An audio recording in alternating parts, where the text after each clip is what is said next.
He had barely lifted his fork when a tiny beggar girl stepped forward and whispered, "Don't eat that." Her voice was so fragile, yet it sliced through the restaurant like a warning no one understood. For a moment, every face turned toward her, some annoyed, some amused, but the billionaire felt something else. Fear, because there was something she had seen, something no one else even noticed.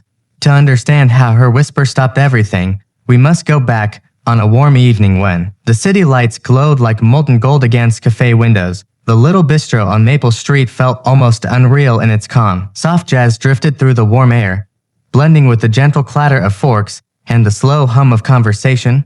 Candles flickered on polished tables, casting trembling halos across plates of steaming food. Outside, passing cars rolled by in blurred ribbons of color. But inside, everything felt slow, quiet, and safe. Near the corner window, a man in a crisp navy suit studied the menu beneath amber light, and just outside the doorway, half hidden in shadows, stood a little beggar girl watching him with wide, uncertain eyes. The little girl's name was Lina, though no one in the bustling city ever asked. She looked no older than 8, but hunger had carved a kind of stillness into her that didn't belong to children.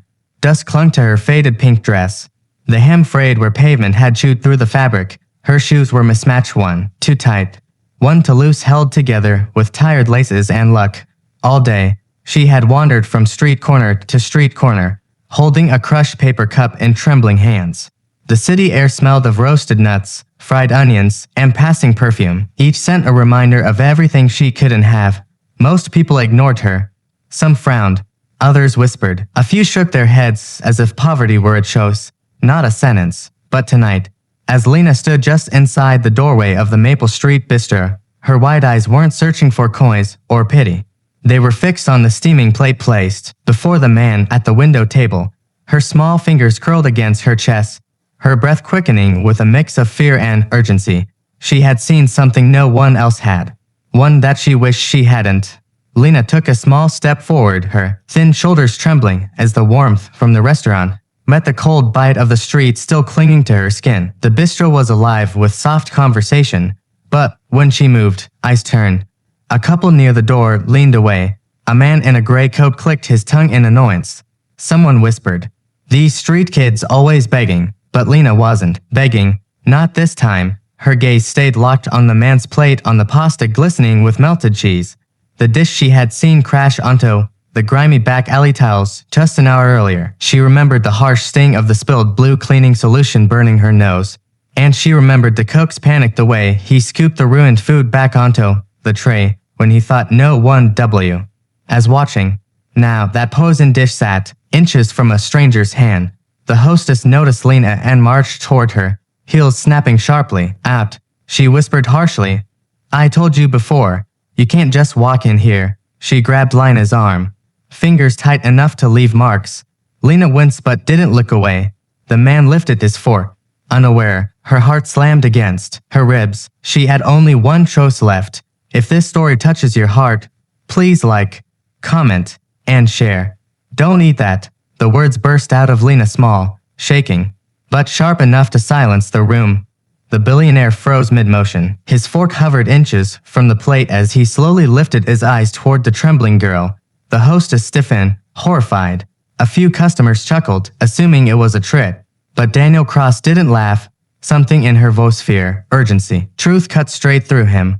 "Let her go," he said quietly. "Sir, she does this," the hostess began. I said, "Let her go." She released Lina.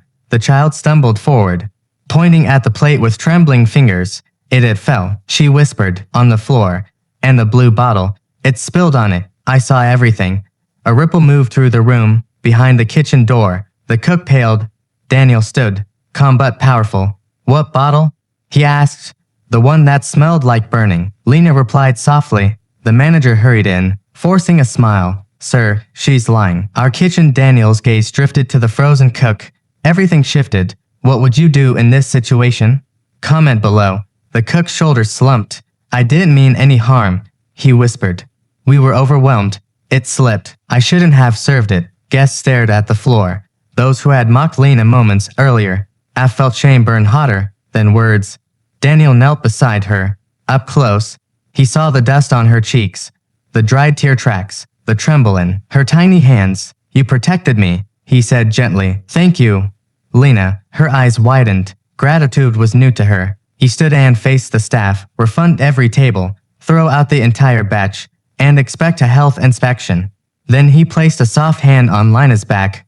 Come, he said, you're having dinner with me tonight. For the first time that day, Lina's breathing eased. Sometimes, the smallest voice in the room is the one carrying the greatest truth. In a world that often rushes past those who have the least, it's easy to forget that dignity isn't defined by wealth, and wisdom isn't measured in status.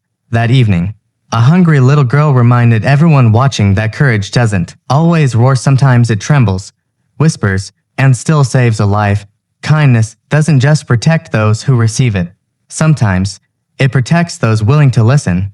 If this story touched your heart, please like, comment, and share it with someone who needs a reminder that kindness still exists. What would you have done in this moment?